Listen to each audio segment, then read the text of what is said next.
All right, folks, how are you? First and foremost, some housekeeping. People have been leaving comments, and I see the comments come through, and then I see some of the comments getting deleted. Now, I don't know why this is. I'm not deleting any of your comments. And there was a gentleman who asked me what I thought was a very fair question as to whether I use the tropical zodiac or the sidereal zodiac. I use the Western tropical zodiac.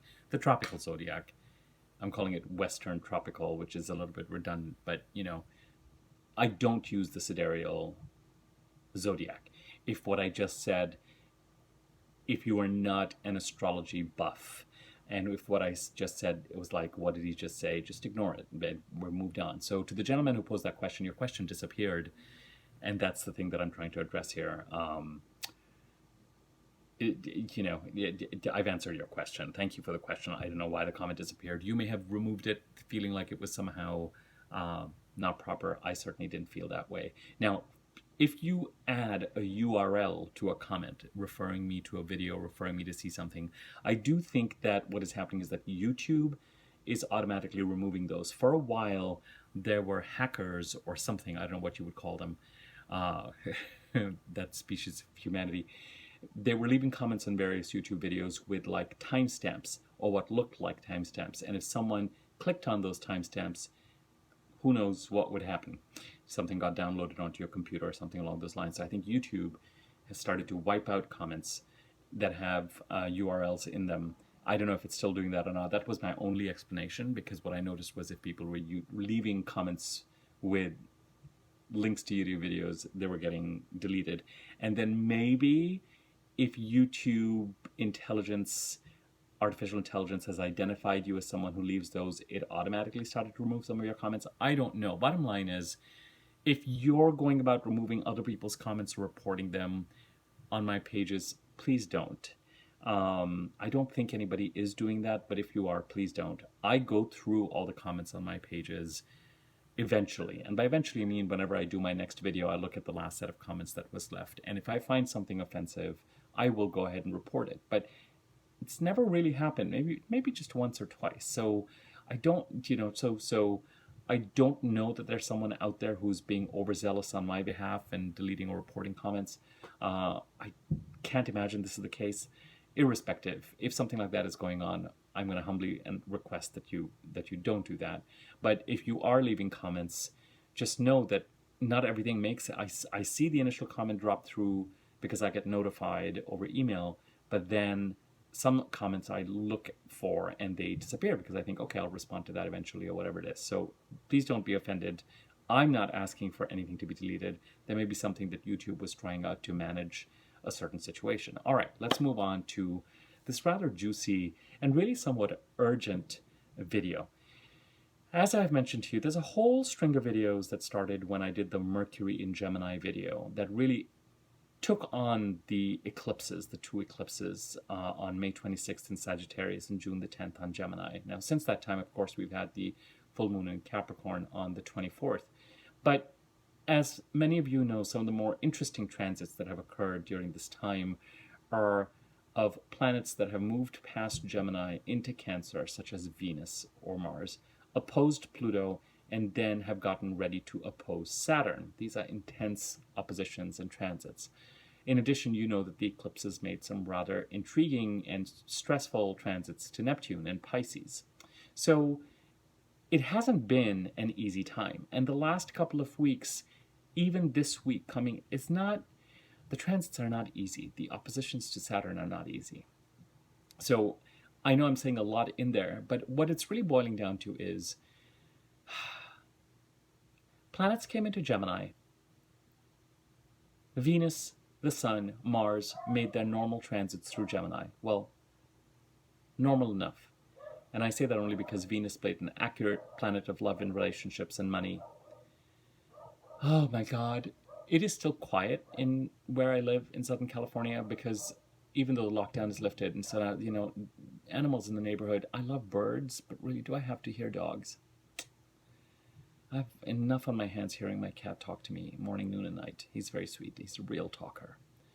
Sometimes it's just like, what are you saying? Irrespective, when I'm trying to do my sort of flow of astrological thought, dogs barking really get on my nerves. Sorry, I know we all have to evolve and become nicer people. Some days I don't feel like trying. I'm sure you feel the same way. Maybe you don't. Okay, back on track.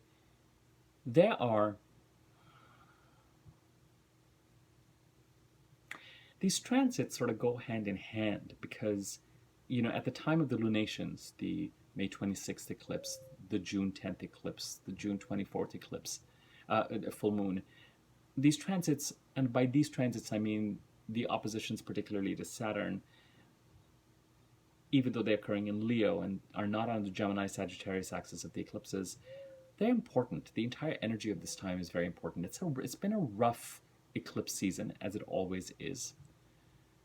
And I can't imagine that at this point in time we really feel like we're standing on very firm ground. And that will continue at least for another week, the intensity of it all. But then some of these battles continue. There's no other way for me to put it. Let me start to break down these energies. What I wanted to do today is basically remind you that on July the 6th, I had to write this down. I typically don't write stuff down, but I had to write all this down. On July the 6th, we have two very important transits, in my humble opinion. Mercury squares Neptune for the third time, Mercury in Gemini, Neptune in Pisces, and Venus opposes Saturn, Venus in Leo, Saturn in Aquarius, on July the 6th. Sort of a culmination of both the eclipse and Mercury retrograde energies from May and June, an intensification of these oppositions that both Mars and Venus have so far made to both Pluto and Saturn.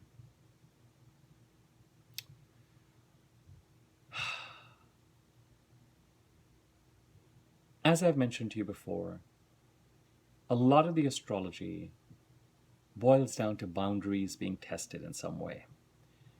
With the squares from the planets and the eclipses in Gemini and Sagittarius to Neptune and Pisces and Jupiter and Pisces, especially Neptune and Pisces, themes related to, and you've heard me say this way too many times already over the past few weeks, deception and loss and martyrdom, not taking action, giving things up a little too easily perhaps.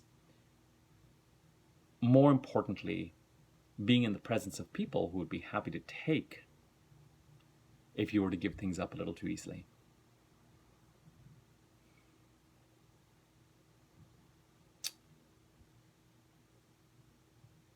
And then with the oppositions to Saturn, again, the testing of boundaries and the lessons needing to be learned and coming up against situations that can feel binding or difficult or challenging to surmount, but necessary because they're building certain skills within us. If that's how these past 2 or 3 months have felt for you, then you're on the right planet, not in the wrong place. Let me break down these transits because if you were to say, Abhi, what is this video about? This video is about the fact that by July the 6th, I would really like to see you, and it is already, July the 4th, over the next 48 hours, if you have not set certain boundaries in place, I would really like to see you consider doing that. I'm not suggesting that you are aggressive. I'm not even suggesting that you are accusatory. I will still maintain that it is worth it to be assertive where appropriate, but definitely investigative. Ask. Because in some cases, as I've mentioned to you before, some of these are phantoms that are going around in our mind that only asking questions will disseminate. Let me remind you of the history of the transits that has brought me to this point, us to this point. Mars went through Gemini, an important sign in the first half of this year, from March the 4th to April the 23rd. April the 23rd, it entered the sign of Cancer, where it hung out till June the 11th, April the 23rd to June the 11th, in the sign of Cancer, and where it was weak during the eclipses and during the Mercury retrograde period. Mars, the planet of our vitality and the planet that helps us to set up our boundaries, was weak. Our vitality was weak. Our ability to fight was weakened while all these changes were occurring. May the 4th, Mercury entered Gemini, and May the 9th, Venus entered Gemini, and May the 22nd, the Sun entered Gemini. May the 26th, we had our first eclipse in Sagittarius, with the Sun in Sagittarius, and the Sun in Gemini, and the Moon in Sagittarius. At that eclipse, we had the eclipse itself squaring Jupiter in Pisces, but we had Venus and Mercury squaring Neptune. It's the first of the Mercury-Neptune squares. And it's these squares, and if you're really intrigued about these ideas of somewhere the idea of deceit and martyrdom and loss and thievery and not being able to tell what you're dealing with and gaslighting and fear and confusion and shady things happening on the back end, some of which are brought to light but not entirely, things not being entirely clear, people being shady, things being hidden that are sort of revealed or not entirely revealed, and people playing games and smoke and mirrors, and you yourself not being able to figure out, as I've said tons of times so far, as to whether you're dealing with a bee in the room or a grizzly in the room, then you're welcome to go back to my Mercury and Gemini videos and work your way through there to this point to see exactly what that sequence has looked like. May the 29th, Mercury went retrograde. So May the 26th, we had the eclipse in Sagittarius. May the 29th, Mercury went retrograde. And after Mercury was retrograde, it got ready to square Neptune again. On June the 2nd, Venus leaves Gemini and goes into Cancer. And on June the 10th, we have the eclipse under whose shadow we currently are, which squared Neptune. So that the Sun and the Moon and a retrograde Mercury squared Neptune. You are welcome to take a look at the solar eclipse in Gemini video that I did. I'll put a link to that at the end of this, and that will talk a lot about these energies at play. On the May 26th eclipse, the planet of relationships and money squared the planet of loss and deception and gaslighting. And on the June 10th eclipse, the eclipse itself, with a retrograde Mercury, revisiting things from the past that may have been deceptive, that may have been Neptunian. Somewhere tied up with Neptune always is sort of an exalted spirituality and also an exalted sense of romance. So for some of you, that might be the space that you're living in and battling. As the planets moved through, so I wanted to give you a sense of sequence. Mars, Mercury, Venus, Sun, Eclipse 1, Mercury retrograde in Gemini. Mars and Venus have long since gone. Mars is gone. Venus goes. Second eclipse with Sun, Moon, retrograde Mercury squaring Neptune. Sun leaves Gemini. We have now planets in Cancer, and Mars enters Leo on June the 11th. So we now have planets in Cancer and Leo. And on their way as the planets move through Cancer, right at the end, and by these planets I mean, so far, Mars and Venus, they oppose Pluto, a planet that is all about control and domination. In my last video, I talked a certain amount about sort of the Britney Spears situation and how much it sort of highlighted some of these issues, and also issues that closer to that kind of deposition kind of highlighted issues related to Plutonian control and Saturnian control, and Mars, the planet of our vitality and our assertion, and Venus, the planet of money and relationships, coming into opposition with these forces, having been actively involved with, especially Venus, the planet of money and relationships, having been actively involved in the eclipses. Now, on the 6th of July, coming up, we still have Mercury in Gemini. Mercury goes all the way through Gemini, goes retrograde, goes direct again, plays an active role as far as the eclipses are concerned, and on the 6th, it squares Neptune for the third and final time, as if to say, haven't I been hanging out here enough to display to you and to try and give you enough data, understanding that, Mercury can only do so much, and in its attempt to clarify and give data can produce a fair amount of confusion for you to take some sort of communicative action to speak your piece, to nip certain things in the bud. Neptune, by now, finally, is retrograde, which means that whatever tapestry deception has been trying to do in Pisces, if we're going that route, is under review.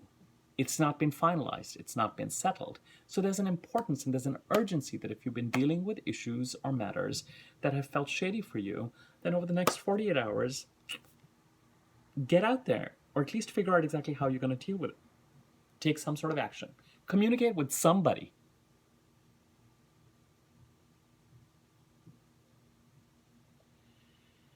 And during this time, on July the 1st, not too long ago,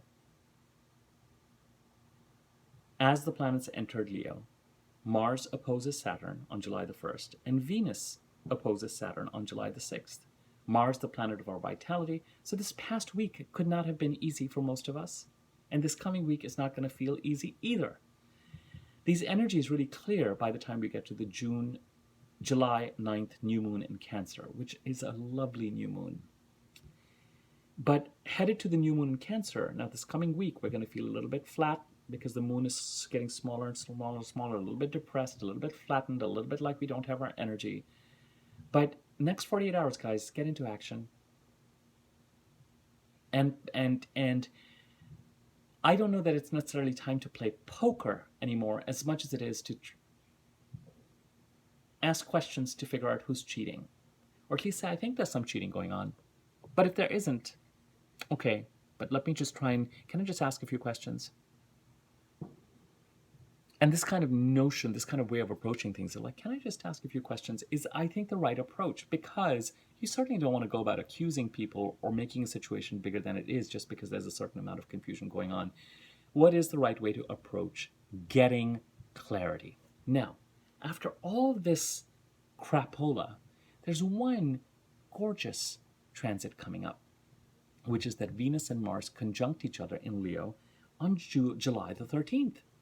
So after all these eclipses and retrograde and squares and opposing Pluto, God help us, and opposing Saturn, God help us, the Saturn oppositions, which are especially current, July the 1st, Mars, July the 6th, Venus, with Saturn, remember, it is going to test our path of least resistance and the things that we have allowed to have happen in the past because of patterns and boundaries in the way we've had them in the past. And those patterns and boundaries are being tested actively in the sign of Aquarius.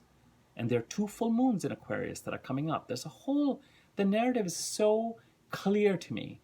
I just wish that everyone was an astrologer, everyone was fluent in astrology so that I could tell the story in such a way that you guys could understand it clearly. The best that I can say is, if there's shady business going on over the next 48 hours, take some sort of communicative action around it.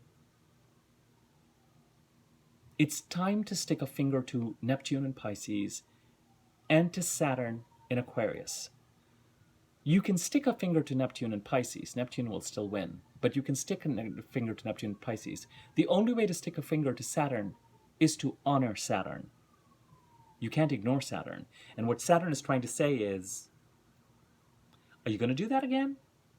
Or have you learned something? And what are the things that are doing that don't serve you well and that hamper your potential? And will you build the new set of muscles to act in a way that is appropriately honoring your potential? Saturn is also retrograde, thankfully, which means that whatever changes it's been trying to make, it is reviewing. So it's really lovely that the personal planets like Mars and Venus can actually make an impact and can actually put a spoke in the wheel. So put the spoke in the wheel. Now, with all of this done, Venus and Mars conjunct, this is a romantic, vital, birthing, the male planet and the female planet coming together in the sign of Leo, a romantic, vital sign on July the 13th. What are you going to create? That is a lovely thing to look forward to, the Venus-Mars conjunction. Romance, the arts, creativity, making money, making moves in your career, making moves in your work, making moves in your love life, making moves in your life, multiplying, bounty, action towards creativity.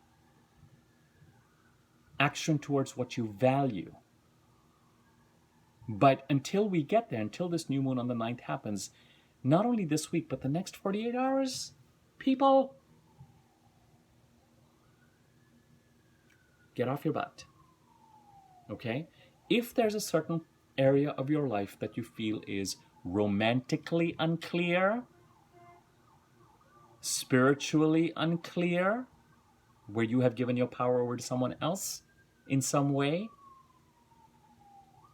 monetarily unclear, especially wherever Pisces sits in your chart and where Jupiter is trying to create a new beginning after crises that occurred in 2015, 2016. Remember, I told you Jupiter is trying to create a new beginning, but someone is eyeing that new beginning, that cake that Jupiter is trying to bake for you.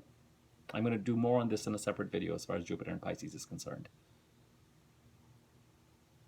So if Spirit or the universe is trying to give you a gift, how are you going to protect that gift?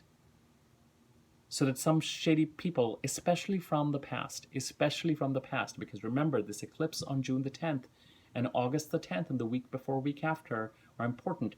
And Venus and Mars may clear these oppositions to Pluto and Saturn and may conjunct on the 13th, hooray. But Mercury is still in Gemini. It's going to enter Cancer really soon. And as it makes its way through Cancer and starts to head into Leo, it's going to oppose Pluto and oppose Saturn. So the drama isn't done.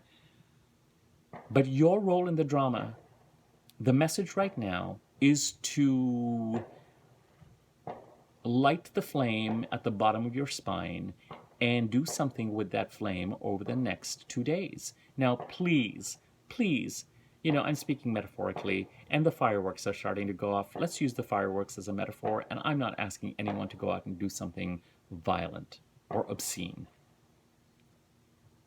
But if there are places where boundaries have to be set, the astrology could not be clearer. I know I'm saying it over and over again, but that's because, I'm trying to cater to different people. They're folks who really want to know and understand more about the transits and want them listed. They're folks who don't, blah, de blah, de blah.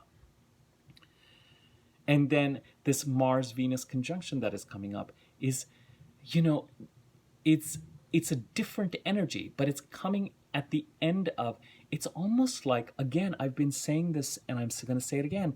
It's like you got to deal with and put certain energies that have been chasing you around from the past behind you to really enjoy and celebrate what this once every 2-year conjunction is going to bring. The last time this conjunction happened in Virgo, I think it was in about August of 2019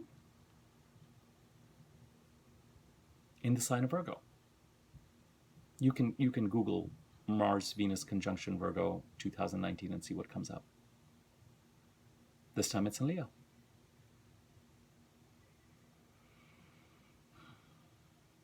Mercury opposes Saturn on July the 25th and August the 1st. And then August the 10th is 2 months after the solar eclipse. I'm telling you, the drama is not over.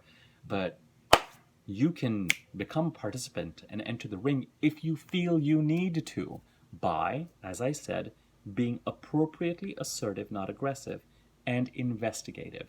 And certainly, if you know where Gemini sits in your chart, you may know who you need to protect yourself from. If you know where Pisces sits in your chart, and by where I mean what house it occupies and what those houses stand for, then you may know what you need to protect. If you know where Leo and Saturn sit in your chart, then sorry, my battery's going a bit weak, then you know where it is that you, especially where Aquarius sits in your chart, then you know where you have some new beginnings trying to occur this year and where lessons around boundaries need to be set. This is not an isolated set of transits.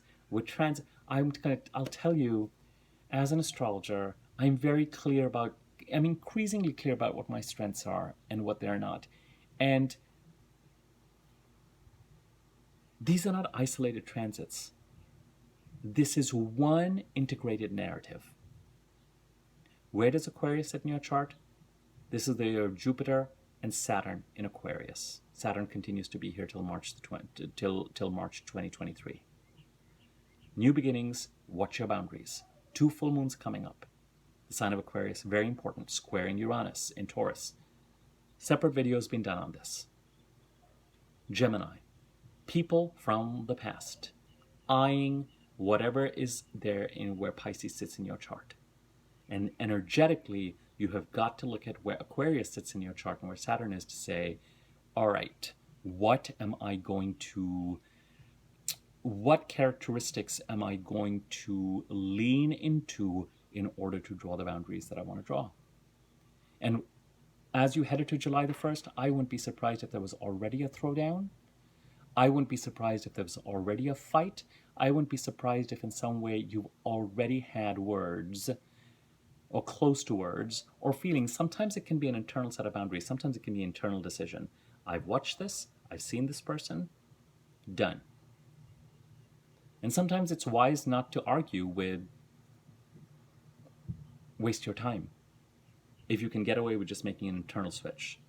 But if there's communication that can be done, and it does not have to be communication with the person that you are somehow in opposition with. It can be communication with other resources. It can be communication with other experts. It can be some form of action that is taken to continue this kind of investigative work, but we're moving from investigation to the establishment of boundaries and to getting clarity. Mercury is direct, folks. To getting clarity. And if we take on the slightly aggressive timeline of putting certain things in place by July the 6th, so that we can really start to enjoy the new moon of July the 9th, and especially as we head to July the 13th, feel like certain things are behind us because we've been assertive and investigative and communicative enough to say, this is my truth. And where you need to, please make sure that you get the right advice if you are going to be communicating, if you need to get the right legal advice or whatever advice you need to be getting, get it, so that you can enjoy the creation that the Venus-Mars conjunction is going to try and bring to you. If what you have to put behind you is energetic, make it energetic. If it has to be more concrete, if it has to be communicative, the boundaries that have to be set have to be more physical, more 3D reality, get to work over the next 48 hours, please, would be my suggestion.